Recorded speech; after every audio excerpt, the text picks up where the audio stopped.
All right, good morning. Good morning, everyone. So, welcome to our Truly Rich TV episode 61. Na-miss ko po kayo. Ano po yung topic natin for today? It's all about real estate. So, meron po tayong guest. So, excited ako to talk to her, and then she'll be talking about anything about real estate today. So there, again, this is the episode 61 of Truly Rich TV, the top 5 real estate top questions during this pandemic. Ano yung mga katanungan natin tungkol sa real estate investment? So anyway, she is a real estate entrepreneur and macroeconomist. Yeah, licensed broker and appraiser. But the most inspiring of her life is that from living in a slum area, ayan, and transferred houses from one to another many times, ayan. She is the managing partner of Centro Mavens Corporation that builds and sells boutique hotels in Makati. Ano kaya itong boutique hotel na to? So, we will be hearing from her, ayan. She's also into construction of rental apartments. So, mga interested yan, we can ask her. So, without further ado, please welcome, ladies and gentlemen, Miss Maves Angeles. Hello, good morning. Hi, Ayun. So, Sis Mav, so welcome. Thank you for gracing the show, and sana hindi ito yung huling pagbisita mo sa TRTV, Truly Rich TV. Totoo ba, first question ko personally, na pang rich people lang ang real estate, Sis Mavs? just part of the introduction, Sheila kanina, that I came from slum area. We lived in a slum area before, so we literally live, touch, stay in houses beside, above, and below the creeks, then yung mga, and then we transferred houses more than 15 times in 20 years. So, nakita ko na yung, yung pinaka-pangit na bahay, siguro na isip nila. But, of course, with the grace of God, after being in the real estate, we already, we bought our first house when I was around 27, 28 years old. Ayan, sabi ko, sarap pala matulog sa sarili na bahay. May flush yung toilet, walang magpapaalis sa'yo, because you don't own the property, walang barricade from the dwellers themselves to stop the maghihiba ng bahay. So, that was many years ago, and again, with the grace of God, I am now into real estate development and different facets of real estate. So, one of the things that I do right now is I am a managing partner of Centro Mavens, where we build and sell boutique hotels in Makati. Where I am also partnered sa mga Truly Rich Club mentors natin, sa mga platinum mentors natin. So it all started from so, and I'm into other real estate services. I'm a broker, appraiser, and I'm into building rental apartments and so on. Yeah. Thank you for sharing your story. So, tingnan po natin, hindi po talaga totoo na it's for rich people lang ang real estate. You can start from scratch, and then eventually you earn a living out of real estate. So, game. Ayan, hello everyone again. Yes. So, this is my topic today, top 5 real estate questions during pandemic. Ayan. So, of course, before we move forward, please do like and subscribe my YouTube channel. Ayan, I'm starting my YouTube channel for more learnings in real estate. I already posted some of the videos there that you can learn from. Ayan, so we will start. Ayan, let's go straight to the point. We will start to the first question. Will I sell my property during pandemic? So, tanong nyo rin ba yan sa tanong niyo rin ba yan sa inyo? Yes. So, next slide, please. So, number one is that, first, I'd like to congratulate you for asking that question. So many people ask me that question because that leads me to to mention my advocacy that every family should have a real estate maven. Maven means the one in charge. Maven means expert, no? Expert, but expert in a sense that you're expert in your own real estate property. Yung family nyo, yung property mo, dapat alam na you're expert on what it is, no? Ano yung nangyayari dyan, ano yung meron dyan. So, that's what I mean by that every family should have at least one member of the family na nakakaalam of everything. And secondly, positioning yourself to sell your property. Meaning you have to take inventory of the properties that you already have and identifying what are the properties that you can let go based on how it was acquired or the purpose it was acquired before, and based on the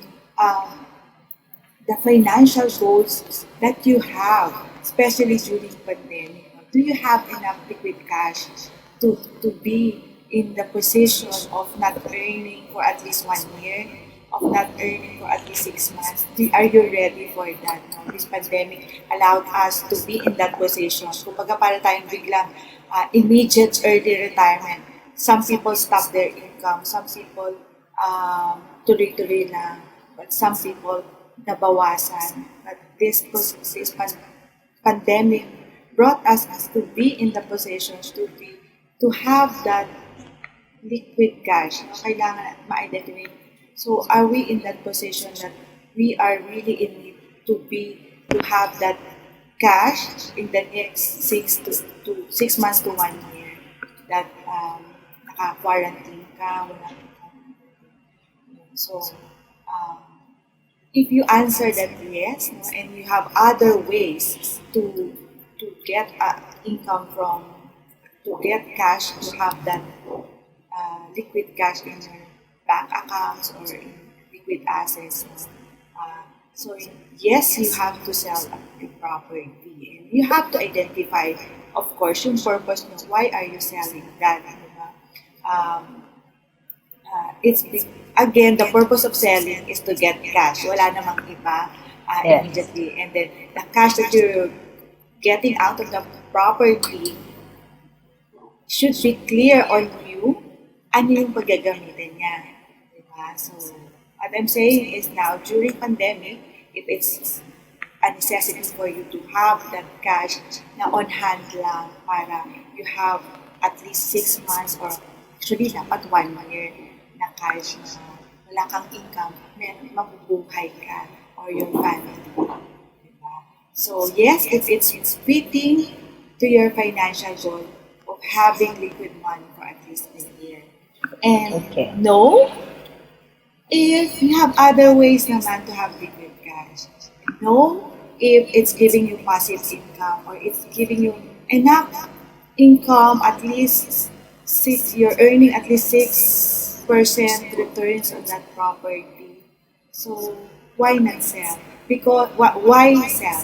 Because you have to understand that when you sell during pandemic, when everybody is in panic, no, it's a buyer's market. Meaning, it's the buyers who dictate the price of the property. Kumbaga, tatawaran ka lang, diba? You won't be able to get the appreciation value of your property. Diba? But again, if it's fixed your goal na ibenta siya, you have to get ready to sell it. Not at a market price, but of course, you have to position yourself of letting it go below market price. Yun yung masakit kapag we're not ready we're really in immediate cash. You now becomes a motivated seller. We call that in the industry a motivated seller. So for you to sell the property immediately. But actually, you can still sell at the market price, but you have to wait. Since kung hindi ka naman nagmamadali, you have to wait until the market recovers and meron mag-accept na the price that you want. But, why are you doing it? Ba't mo gagawin yun? Parang magsasaya ka lang yung time if you're not really clear on your purpose of selling the property. So when you said that you're gonna sell it, you sell it. You sell it. You sell it with the timeline that you have. So, but yun nga, but if you have the time to wait, diba, you can sell it now and then just wait until the market recovers and may taker doon sa Very clear. Nice, yes. So, yes. But as for me, huwag na lang natin guluhin yung market if you're not ready to let go below market price at this time. Just for me. Yes. Okay. Should we go to number 2? Yes, please. How can I get cash out of my property without selling? Yan. Possible pala ito? Unang question natin, di ba? Oo. Should I sell, di ba? So, if this will be possible for you that you can get cash out of your property without selling, and assuming, this is in the assumption that your income is still stable, di ba? Hindi ka na, and you are still sure na meron papasok na money with you, you can get this strategy. You can do this strategy. So what is equity loan? So let's have some definition of term for everybody's readings. Home equity loans allow homeowners to borrow against the equity in their residence. Home equity loan amounts are based on the difference between home's current market value and the mortgage balance due. So, yun yung definition ng investment media. So, in short, you can get a loan out of your property even though nasa bank pa siya, you're paying mortgage on it. So, let me give you clearer example. So, for the purpose of simplicity, I'll show you a computation on how much are you going to get out of your equity loan. So, for example, equity. This is for simplicity purposes. So, marami pang mga intricacies, but this is the simplest way that I can show it to you. That I hope you understand it more. When I explain this sa isang property owner and a real estate investor, sabi niya, pwede pala yan. So, anyway, so, assuming that your original loan is 1 million pesos. Bumili ka ng property, nag-loan ka, nagbabayad ka 1 million. And then 8 years ka nang nagbabayad ng amortization. Then pandemic happens. No? You ask the bank, how much na yung naibayad mo? They said na it's 700,000 na nababayad mo. So for the purpose of simplicity, kunwari, 300,000 na lang din talaga yung balance mo. But there are still mga variants dyan. Kasi may mga yung iba, meron silang charge na early, parang when you pay early to your loan, they charge little something. But yan, kunwari 300,000 total ng balance mo. There now, you want to get an equity loan. Kasi one good thing about properties, over time, it was already 8 years that passed. Your property already nag-appreciate na siya. The value before, assuming 1 million yung value before, now the value becomes 1.5. I-assume na rin natin, i-equate na rin natin na yung value is the loanable amount din. No? Kung para lang mas maintindihan natin yung concept. But actually may difference yan. Pero, kunwari, ang loanable amount din is 1.5. No? Property. You can get an equity loan of 1.5. And then, but you have to pay the balance to the bank na 300,000. So, how much kayo yung matitake home mo? diba? I-less mo yun, it's 1.2 million. So this is the simplest way that I hope you understand that you can still get cash out of your property, assuming Galing. that you're already paid over time. No? But I suggest you do this when you're already paying at the very least 7, 8 years na. Why? Because at that time, by that period, your property already appreciated. Kasi if you get a loan, 2 years ka pa lang nagbabayad and then gusto mo na mag-equity loan. So, how much is that? Maliit pa lang yung appreciation ng property. 10% pa lang yan. So, kulang pa yan. So, you really have to accumulate the gain over time para mas malaki yung makuha mo equity loan. And then, yun, ma-experience, ma-benefit mo yung power of real estate investing when it comes to property appreciation. So, ito yung power niyan.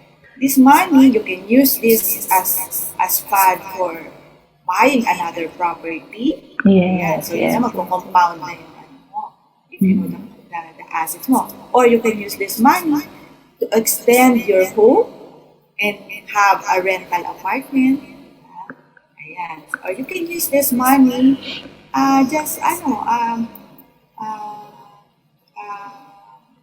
just put it somewhere na kita pa rin siya na maging somehow medyo mas liquid ka.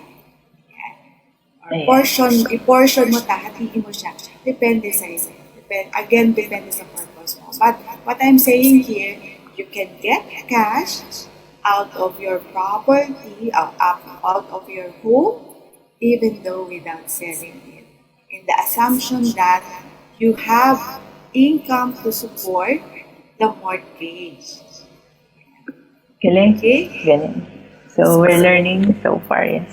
Clear po ba? Very important lesson ito because I realized this recently that this is not a common knowledge to investors. They don't know this type of equity loan. Kaya I'd like to share it with you. So you can ask your bank about this, your mortgage officer, or you can ask your real estate brokers. Diba? We have our real estate brokers are also can be a mortgage brokers as well. Very nice. So, Yes. Number 3, is it a good time to buy in real estate during pandemic? yes, for any investors, whether it's in stock, real estate, gold, silver, copper, it's always a good time to buy, diba? For us, real estate property, even without pandemic. Of course, with your parameters at the right price, locations, and again, it's fitting to your goals. And for us, no, mostly, it's fitting to our financial goals. Diba? And as a real estate investor, for us who buy and sell properties, diba, we always buy way below market price, like 40% of the market value of the property, so that we can earn from the difference. Yeah. So again, look at your financial goals. Look at your goals. Look at the price, and of course, for real estate, look at the locations. It will always be a good time to buy if your parameters are met.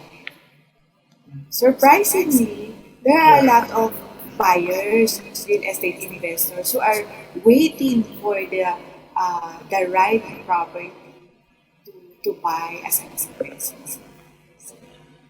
For you to identify this, you really have to be in the market, in the know of the market, diba? You have the market knowledge of this is really the market value of the property, if this is really a good buy. Diba? So you really have to have vast network of brokers, appraisers, consultants, and other real estate professionals in the area who's been doing the real estate, who's been in the real estate business for a long time, especially specializing in that specific area that you're looking at, diba? Para ma-identify mo siya. You can just uh, say na it's a good buy kasi sinabi ng kapitbahay or sinabi ng isang broker, diba? Ay, good buy yan. No, you really have to make your market research about the property. If you can, you have to always, actually, if you read books on real estate, you just don't go once, not just twice, but many times. No? You have to look at properties. If you will ask Robert Kiyosaki, you have to look at 100 properties for really identifying uh, uh, good deal properties. So look at 100 properties, choose them, and then make offer to one. Now, it's very easy to look at properties with the technology that we have. So that we can tumingin at mga market research. What I'm saying is that we really have to make sure that the valuation of the property is right. Kaya we really have to ask the professionals, especially real estate appraisers, diba? That's their role in the industry to make make a professional opinion of value of the property, not just any other people in the neighborhood. It's a good time to buy if your set parameters in buying property are met or exceeds your projections. It's always a good time to buy regardless of the situation. The top 4 is what are the ways to earn in real estate during pandemic? So paano ba tayo kikita dito? Sige, I'll run through some of the strategies that you can earn from real estate during this time, and even without, you can apply. But I will show you the easiest that you can start with. So let's move. Let's start for the strategies. Ayan. Of course, number one, very easy, the easiest way to enter the real estate investing world is the REITs, the Real Estate Investment Trust. I'm sure na-discuss na ito before in other seminar ng True Village, especially that Ayala offered the REITs. Real Estate Investment Trust, sobrang I love this concept. It's like a mutual fund na you don't need so much capital for you to have a passive income in real estate, because the company in which, like for example Ayala, they are offering their own real estate properties. For example, Ayala, they offer the Cebu properties, yung rental income doon. It will be divided to all the investors in REITs. You can buy REITs in the stock market. Yeah. You can use it. You can use our platform, favorite platform, call. Ayan. So you can, as low as I think 5,000 pesos. So yan. Ang ganda during this pandemic kasi they launched it during this time that people are really looking where to put their money, and yet they are liquid. So REITs is, for me, one of the best way that you can enter real estate investing or passive income without putting so much capital. But of course, you don't have titles in it. You just have shares, just like in the stock market. But the company is giving 90%, alam nyo ba, 90% of the income of those buildings that are being for rent to all the real investors. So yun yung kagandahan ng REITs. And if you don't have so much cash, you can start with this. And this is for long term, of course, when investing. Okay, so that's one way of coming into real estate investing. Number two, of course, I become a real estate agent, but we call it now real estate salesperson. So I sell properties of other people. I help lease properties of other people. So there are licensure that are needed for this. Now you can go to different seminars to or you can ask the licensed brokers for you to accredit yourselves to them and be part of their team and sell properties of other people. So this is the best way to gain your confidence in selling properties and gain your confidence in real estate investing without buying your own property, without really sharing out cash. But you earn good income as well. So it's sell, it will always be. And number 3, of course, you have properties, as I mentioned, kung meron kang sariling bahay or you're renting a condominium na 3-bedroom, di ba? Walang nakatira sa isang bedroom. Stock room mo lang, tanggalin mo na yung stock mo, parenta mo, palis mo. You have so many ways. Ako, I want to share with you when we were, that time, I don't know that I'm already starting to do the real estate investing part. No? I started with my own bed. Though we have double decks, no? We're living in 2 floors, no? Double decks. First floor ako, and then brothers ko sa second floor, no? Ako nasa baba. And then I have my bed beside me. Katabi ko. Siyempre babae, di ba? One of my best friends during college, pinarent ko sa kanya. So I started with my literally bed space beside me. So when pag naiisip ko yun, sabi ko, wala kang dahilan para you cannot start adding income to your home, di ba? And then my friend ako, she's single and then senior na siya. And then she has a 3-bedroom house. Yeah. Takot siyang paupa. Sabi ko, isa lang naman ang kwarto na kailangan mo. Upahan mo yung 2. Diba? 2 daw niya. Di ba pwede sabi ko, di ba yung 2 para may extra income ka aside from your retirement money, di ba? So yun. So, nag-follow naman. Ginagawa niya for 3 years na, di ba? Yes, Actually, yung una, isa lang. Nahihiya siya. Ay, parang natatakot daw siya. Kung hindi, you just have to check who are the people that you're hindi ka naman basta ang papapasok, di ba? Anyway, so those little strategy that we think napaka-simple niya, pero that's the way to do it. Yes. Really, guys, empty nyo na yung storage room nyo. Pakinggan nyo empty nyo na yung storage room nyo. Mag-maricondo na kayo. Yes, totoo yan. Totoo. Yeah.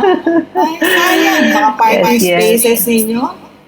Kung walang nakapark, and yung sasakyan ninyo is being a liability to you, go have it least, di ba? If you're really serious in moving your financial income to the next level, you really think of creative ways on how to add it. Actually, isa pa sa benefit nung having other people in your house, you are, more kind, di ba? Tapos, actually, naalala ko, yung nanay ko, mas babait kapag friend ko. Yes. Hindi ako napagalitan. Tapos itong friend ko, sinasabi ko senior pala, naalala ko lang. That tenant niya, single din, working in a BPO company, sinasama siya sa province, sa family, home. Yung ganyan, nagkaroon siya ng new friend. May extra income na siya, may new friend pa siya. So, buy one, take one. Expanding the network, Yes, expanding the network. Just trust, people are naturally good. Just make sure you do your own. Kaya nga may tinatawag tayo, due diligence. Diba? Yeah. Mabuhay ang leasing. Yes. Very easy, diba? And kung wala naman, yung bahay mo, walang kwarto dyan, diba? You can add, instead na, baka pwede mong gawing 3rd floor, 2nd floor. Add rooms. O kaya malaki yung bedroom mo. Wala ka pa talagang sinasabi, tawag ito? Wala, sakto lang kami. Yung bedroom mo, 100 square meter. Gawin mo 50 square meter. 50, yes. Number Ito 4. na yung mga medyo kailangan mo na ng cash kasi bibili ka na buy and hold, no? Depende sa iyong financial goal again. Diba? You can buy property and at this time when you buy property, you should hold it until the market recovers and there will be takers of your property if you wanna sell it. Diba? Hold mo muna. Or just buy and hold it forever. Katulad ng ating mentor, si Sir Randy Manalo, forever ang kanyang holding ng property. No? Buti pa dyan, no? May forever pala dyan. Forever. Ayaw niya magbenta. Kasi one time sabi niya, yes, magbibenta ako, tapos bibili naman ako. Ang hirap-hirap maghanap ng magandang property in this area, in Makati or in the cities, di ba? Parang when you already have that prime location property, prime location property. So, just if you can hold it, kaya sabi ko kanina earlier, di ba? Just don't sell it if you have other ways naman to get cash, di ba? Kasi, kumbaga yan yung pang-compound mo over time. Parang naging rule of thumb ko. The Metro Manila is 20% lang. The land area, yung kinatatayuan natin, where your house is built, the whole Metro Manila, is just less than 1% of the entire land area ng buong Pilipinas. I have to, I'll check that. No? But, and then, 20% of the population are in Metro Manila. For example, we're now 100 million na lang, di ba? Okay. 20 million nasa Metro Manila. Yeah. Di ba? During daytime. And then pag nighttime, sabi nila, umuuwi na sa mga outskirts. No? But now, baka mas mababa na yung figure na yan. But still, laki, diba? It's a big figure, yes. Sabihin mo ng 20%, sabihin mo ng bumaba ng 10%, naging 10 million pa rin. Diba? Yes. So, there's so many people in a so little space. Yes. So, kahit saan ka ditong sulok ng daigdig, sa Metro Manila. Diba? Totoo. Wala na nga, pag space, so talagang so, napuno na. May problema ka pa ba? Yeah. Yes. Yan. So, another strategy is you can buy a property, build, diba? Build townhouse or build a rental apartments for your own passive income in the future. Or you can buy or build, build, and then sell it in the next 1 to 2 years. Again, as much as possible, not at this time, but in the future.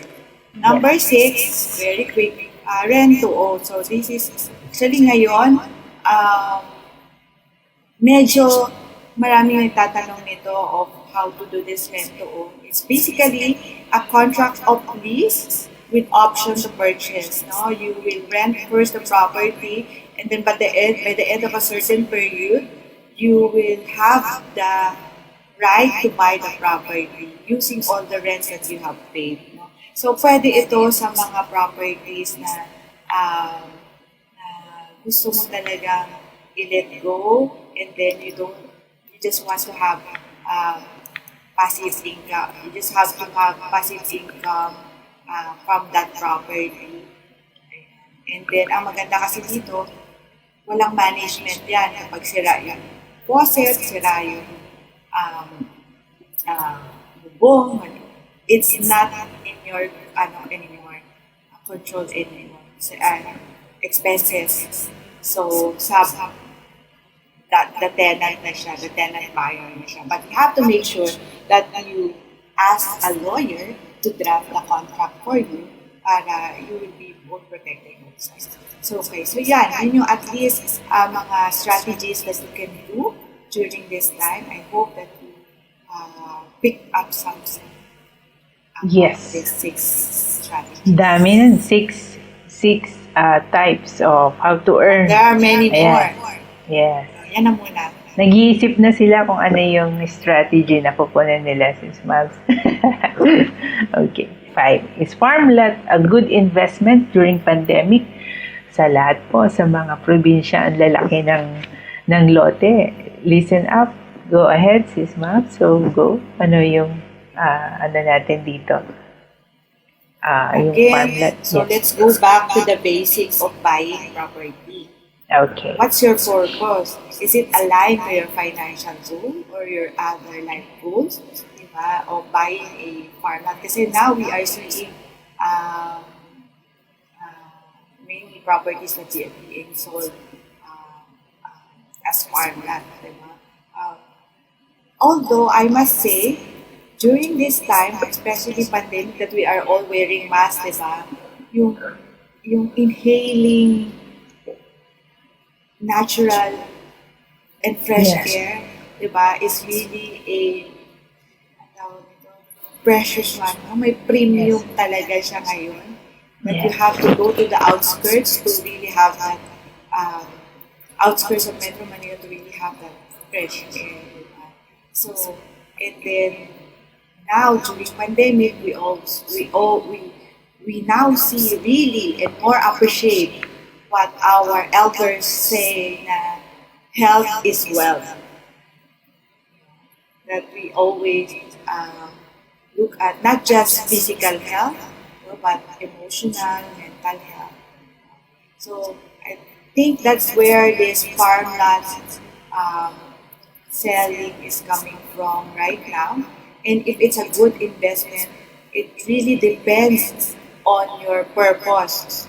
No? So, but you have to bear in mind that when you buy a farmland, as in an investor's point of view, farmland does not yung increase of appreciation niya. The appreciation niya over time is not as much as residential lands. So that's why you have to weigh in your goals, no? About buying a farmland, diba? Or you have to weigh in the purpose of you having that farmland. Will it earn back for you? That aside from the appreciation, you just don't wait for the appreciation of that property, but you also think that it will give you income in the future, or you just want to have a house in a farm, diba? So that's another purpose. Then that's another goal that you want to achieve. So iba rin yun. So again, the goodness or of the property investment depends on your parameters, no? Depends on your goals, your financial goals, on your life goals, and the different aspects of your life. No? You have to weigh in. As for the farmland, in an investor's point of view, relative to appreciation, it's much slower compared to residential property.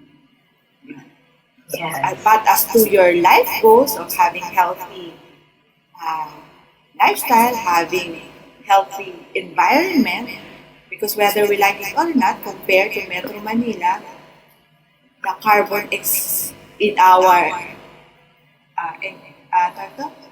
cities, di ba, mas mataas compare when you are in a farmland. That's another, but again, that's another different story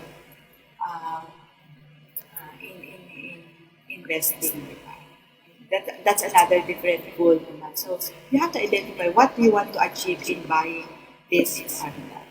Yes, so no, doesn't necessarily mean na it's farmland, it's cheap, and I earn out of this, hindi po. So, titingnan po natin if you invest into a farmland, you just want to spend your retirement then someday soon, pero hindi mag-appreciate, no, sis Mabs? How about sis Mabs pag nearby Metro Manila, no? Is it a good investment? Kunwari, nearby Manila is Bulacan and Cavite, Laguna, medyo okay, no? Kasi malapit sa Metro Manila.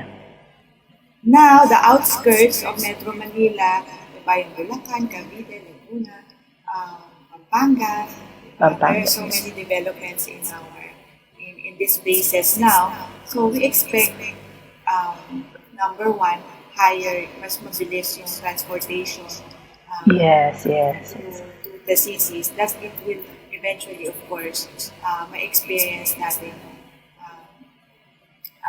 appreciation over time.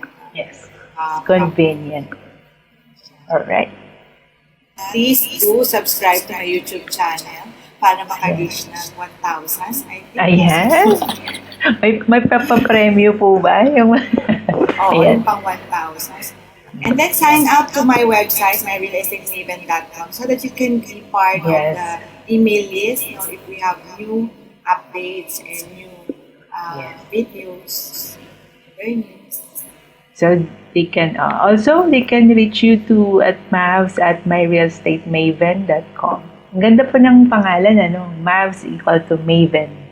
Kaya naipanganak ka yata into this industry, Miss Maves. So thank you for those insights and those basic answers to these usual questions. Any last message and tips to our audience, Miss Maves? So ano yung masasabi mo about real estate investing?